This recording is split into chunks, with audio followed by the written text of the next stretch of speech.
Lyca productions Subaskaran தயாரிப்பில் அறிமுக இயக்குனர் ஏஆர் ஜீவா இயக்கத்தில் அனுபமா பரமேஸ்வரன் நடிப்பில் லாக்டவுன் டிசம்பர் 5 முதல் திரையரங்குகளில்.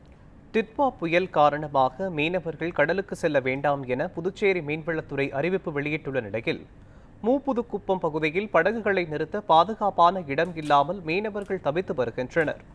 இதுகுறித்து நமது செய்தியாளர் ராஜகுமார் அளித்த கூடுதல் தகவல்களை தற்போது பார்க்கலாம். டிட்வா புயல் வங்கக்கடலில் உருவாகியுள்ள நிலையில் இந்த புயல் புதுச்சேரியிலிருந்து கிட்டத்தட்ட 300 கிலோமீட்டர் தொலைவில் மையம் கொண்டிருக்கிறது. இந்த புயல் காரணமாக புதுச்சேரிக்கு கனமழை எச்சரிக்கை என்பது விடுக்கப்பட்டிருக்கிறது.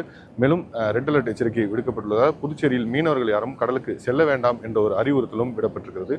இந்த நிலையில் புதுச்சேரி மீனவர்கள் தங்களது படகுகளை பாதுகாப்பான இடங்களில் நிறுத்தி வைக்கப்பட்டிருக்கிறார்கள். குறிப்பாக நகரப்பகுதியை பொறுத்தவரை மீனவர்கள் தங்களது படகுகளை பாதுகாப்பாக துறைமுகத்தில் நிறுத்தி வைத்திருந்தாலும் கிராம பகுதிகளை பொறுத்தவரை மீனவர்களுக்கு சரியான அந்த படகை நிறுத்துவதற்கான தளங்கள் இல்லாததால் அவர்கள் பெருமளவு பாதிக்கப்பட்டிருக்கிறார்கள்.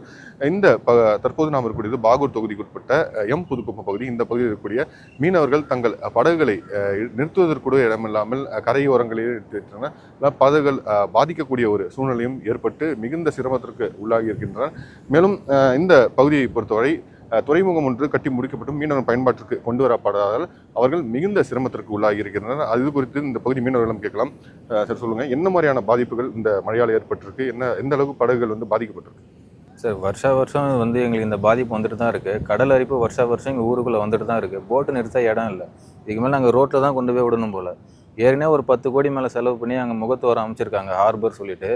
அந்த இடம் எங்களுக்கு ரெடி பண்ணி கொடுத்தாவது நாங்கள் போட்டை அங்கே நிறுத்திக்கலாம்.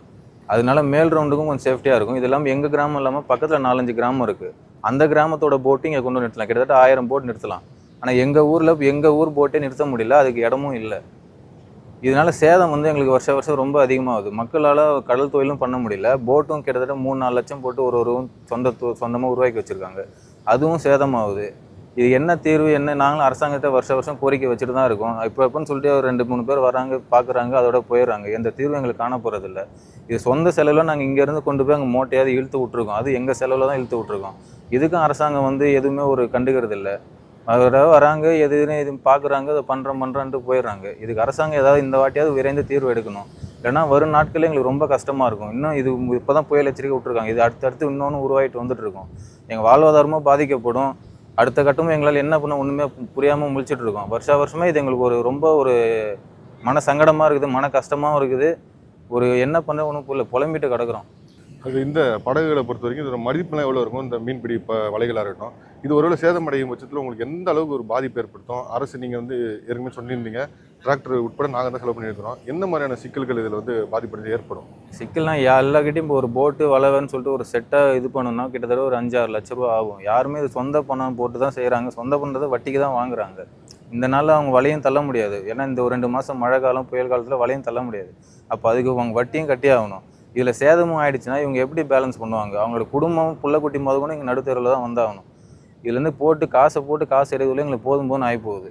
டீசல் செலவுலேருந்து அதுக்கு ஏதாவது ஒரு மானியம் பார்த்து கொடுக்கலாம், இல்லை போட்டுக்கு ஏதாவது ஒரு மானியம் கொடுக்கலாம். அந்த மாதிரி எந்த ஒரு திட்டமும் வரதில்லை. வந்தாலும் எங்களுக்கு எதுவுமே கிடைக்கிறதும் இல்லை. வருஷம் இந்த கடல் அலை ரொம்ப அதிகமாக இருக்கிறதால எங்கள் வாழ்வாதாரம் ரொம்ப கஷ்டப்பட்டு எங்கள் மக்கள்லாம் ரொம்ப கஷ்டமாக இருக்காங்க. நாங்கள்லாம் கடலுக்கு போய் குறைஞ்ச 10-15 நாள் ஆகி போச்சு. கவர்மெண்ட்லேயும் எந்த ஒரு நடவடிக்கையும் எடுக்கவும் மாட்டாங்க. எந்த ஒரு அதிகாரம் இங்கே பார்க்கவும் மாட்டாங்க. நாங்கள் பாண்டிச்சேரியில் இருக்கிறோமா இல்லையான்றது கூட பாண்டிச்சேரி தெரியுதா என்னன்னே தெரியல.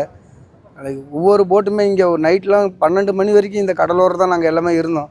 ஒவ்வொரு போட்டும் இழுக்கிறதுலாம் ரொம்ப கஷ்டப்பட்டு தான் இருந்தோம். இதுக்கு மேலேயும் கடலுக்கிட்ட வந்துருச்சு. இதுக்கு மேலேயும் நாங்கள் எங்கே போகிறதுன்னு தெரியல. அது இந்த எம் புதுக்குப்பம் பகுதியை பொறுத்தவரை இந்த கடற்கரை ஒட்டி இருக்கக்கூடிய பகுதிகளில் கிட்டத்தட்ட 100க்கும் மேற்பட்ட படகுகள் நிறுத்தி வைக்கப்பட்டன. அந்த படகுகள் நிறுத்துவதற்கே போதுமான இடங்கள் இல்லை. இது தவிர பெரும்பாலான படகுகள் கடல் பரப்பிலேயே மேலேயே சற்று தொலைவில் நிறுத்தி வைக்கப்பட்டன.